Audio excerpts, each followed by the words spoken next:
Dialysis के लिए एक अच्छा एवी फिस्टुला बनाने के लिए आपको किन मराहिल में से गुजरना पड़ सकता है, इस पे बात करते हैं। एवी फिस्टुला गुर्दों की खराबी के उन मरीजों के लिए जिनको डायलिसिस की ज़रूरत है, एक लाइफलाइन की हैसियत रखता है। इसके ज़रिए डायलिसिस करा के मरीज़ अपनी उम्र का दौरानिया डबल कर सकते हैं, बहुत सारे मसाइल से बच सकते हैं। इन सारे टारगेट्स को हासिल करने के लिए बहुत ज़रूरी है कि सही मरीज़ के अंदर सही फिस्टुला बनाया जाए। अब ये कैसे डिसाइड किया जाता है? पहली बात ये कि पहले तो नेफ्रोलॉजिस्ट डिसाइड करता है कि किस मरीज़ को डायलिसिस की ज़रूरत पड़ सकती है और किस मरीज़ में डायलिसिस होना है। क्रिएटिनिन लेवल है, ईजीएफआर है और बहुत दूसरी रीजंस हैं जिसमें जिनको देखते हुए नेफ्रोलॉजिस्ट या जो गुर्दों के स्पेशलिस्ट डॉक्टर होते हैं वो आपको भेजेंगे वैस्कुलर सर्जन के पास कि जी आप इनसे जाके फिस्टुला बनवा लें। अब जब फिस्टुला बनना है आप वैस्कुलर सर्जन के पास आएंगे तो पहली बात यह है कि वैस्कुलर सर्जन आपसे पूरी हिस्ट्री लेगा। आपके शुगर है, ब्लड प्रेशर है, दिल का मसला है, कोई पहले आपका दिल का ऑपरेशन हुआ हो, ये बातें पूछेगा। फिर आप ये देखेगा कि जी आपके जो बाजू हैं उनमें से डोमिनेंट आर्म कौन सा है, नॉन डोमिनेंट आर्म कौन सा है, मतलब किस बाजू से आप ज़्यादा, किस हाथ से ज़्यादा काम करते हैं, किससे नहीं करते। जिस बाजू से आप ज़्यादा काम नहीं करते हैं उसके अंदर वो पहले डिसाइड करेगा कि जी इसमें फिस्टुला हमने बनाना है।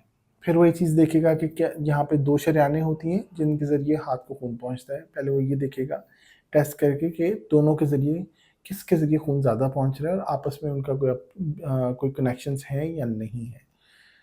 फिर वो आपकी वरीदों को देखेगा कि वरीदों में कहीं पे बार-बार सुइयाँ लगने की कोई अलामात तो नहीं है।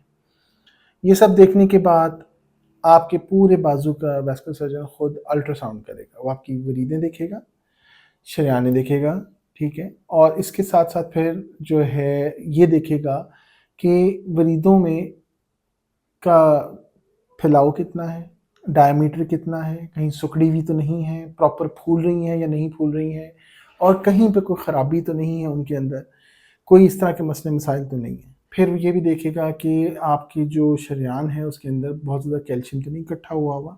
ये सब बातें देखने के बाद वो आपको बाजू में या तो कलाई के इर्द-गिर्द या फिर आपकी कोहनी के इर्द-गिर्द फिस्टुला बनाने का मशवरा देगा। अब कलाई में के इर्द-गिर्द सबसे पहला जो फिस्टुला है वो यहाँ पे बनता है, ये बाजू अंगूठे के नीचे। ये बहुत कम लोगों में बनता है। अमूमन शरेयानें इस काबिल नहीं होती हैं, वरीदें इस काबिल नहीं होती कि ये फिस्टुला बनाया जा सके। हमारा टारगेट ये होता है कि फिस्टुला बनाने के बाद आपको ज़्यादा से ज़्यादा लंबी वरीद दी जा सके जिसके से बहुत देर तक आपका डायलिसिस हो सके। खुदा ना खास्ता अगर किसी पॉइंट पे कोई ख़राबी होती है वरीद में तो आगे आपके पास और वरीद मौजूद हो जहाँ पे डायलिसिस का अमल जारी रखा जा सके। तो ये हमारी कोशिश होती है। तो इसलिए हम ये कोशिश करते हैं कि जितना भी आपके कंधे से दूर रख के पहला फिस्टुला बना सकते हैं वो बनाएं। तो पहला फिस्टुला ये है, फिर यहाँ पे जो लोकेशन है यहाँ पे बनता है, कुछ लोग इधर बनाते हैं, इस तरह कट लगा के बनाते हैं। फिर ऊपर जाते हैं, ये कुछ थोड़े से एडवांस फिस्टुलाज होते हैं, हर कोई नहीं बनाता लेकिन जो वैस्कुलर सर्जन्स हैं वो ये डेफिनेटली बनाते हैं, करते हैं ताकि ज़्यादा से ज़्यादा लेंथ अचीव की जा सके। अगर ये यहाँ पे मौजूद वरीद अच्छी है, शरेयान अच्छी नहीं है, तो फिर क्या करते हैं कि ये जो दूसरी शरेयान है इस साइड पे यहाँ से वरीद को घुमा के इधर ला के बना देते हैं। थोड़ा सा लंबा ऑपरेशन होता है, थोड़ा सा ज़्यादा टेक्निकल है, अमूमन वैस्कुलर सर्जन ही करते हैं। दूसरे डॉक्टर जो सर्जन हैं वो ये नहीं कर पाते, उसके लिए ट्रेन नहीं होते।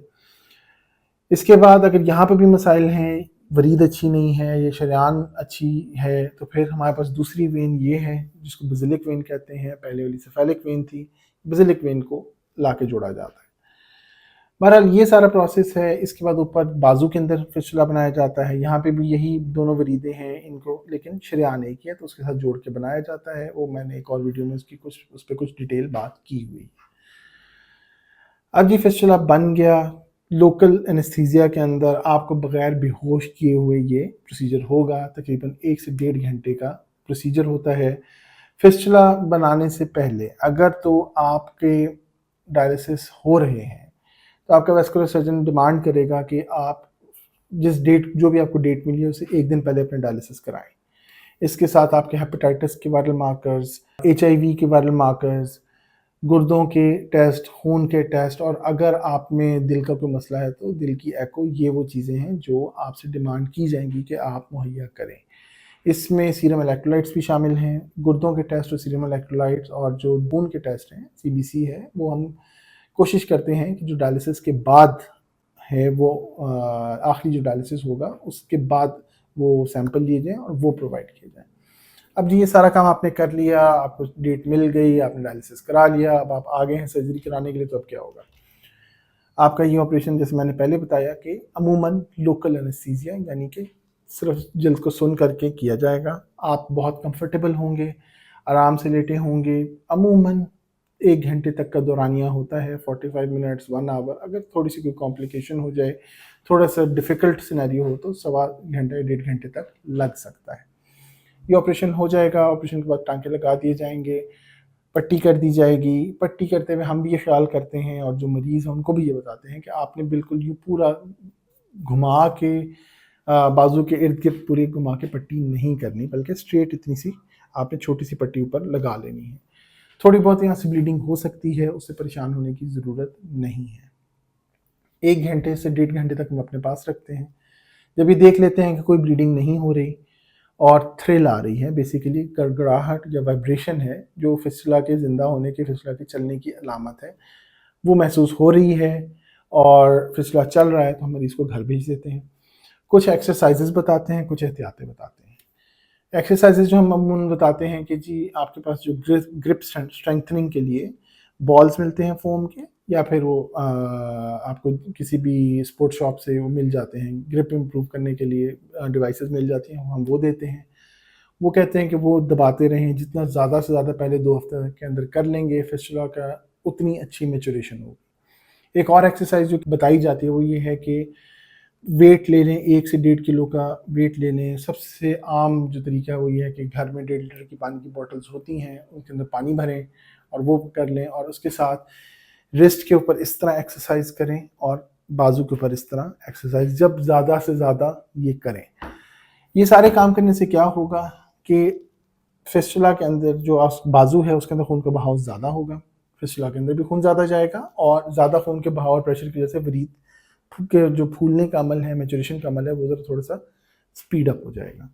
यहीं पे पहले 1 हफ्ते के लिए हम ये एहतियातें भी बताते हैं कि बाजू को लटकाना नहीं है। अगर लटकाएंगे तो हाथ की सूजन हो सकती है, जो कि नॉर्मल है, बाद में ख़त्म हो जाएगी, कोई परेशानी की इसमें बात नहीं होती।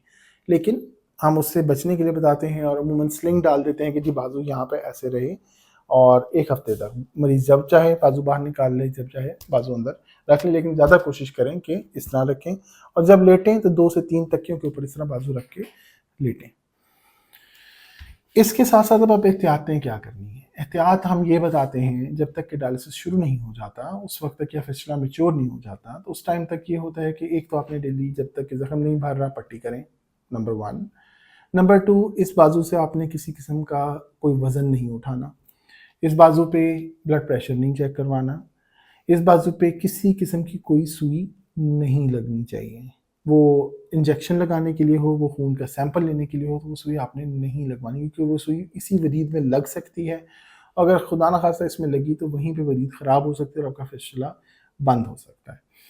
फिर एक और जो इम्पोर्टेंट बात है कि इस साइड पे करवट लेके नहीं सोना, और अगर आपका यहाँ पे कलाई पे बना हुआ है तो यूँ सर के पीछे रख के नहीं सोना, क्योंकि प्रेशर पड़ेगा, वरीद अभी इस काबिल नहीं है कि बहुत ज़्यादा हाई फ्लो उसके अंदर आए, तो ये ज़्यादा देर तक प्रेशर पड़ने की वजह से वरीद बंद हो सकती है।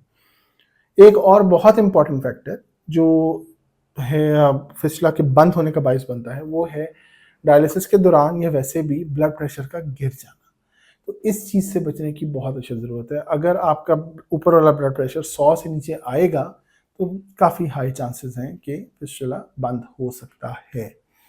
बहरहाल ये एहतियातें आपने करनी है, ये एक्सरसाइजेज आपने करनी है।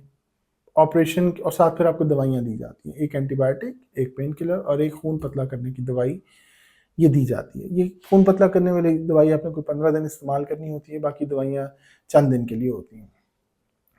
हो गया जी, ये सारा काम हो गया, आप घर चले गए, आपने सारी एहतियातें कर लीं। 15 दिन बाद आप वापस अपने सर्जन के पास आएँगे, वो देखेगा जी थ्रिल मौजूद है। थ्रिल के साथ साथ फिर दोबारा अल्ट्रासाउंड करेगा, अल्ट्रासाउंड करके देखेगा कि डायमीटर कहाँ पे पहुँचा है।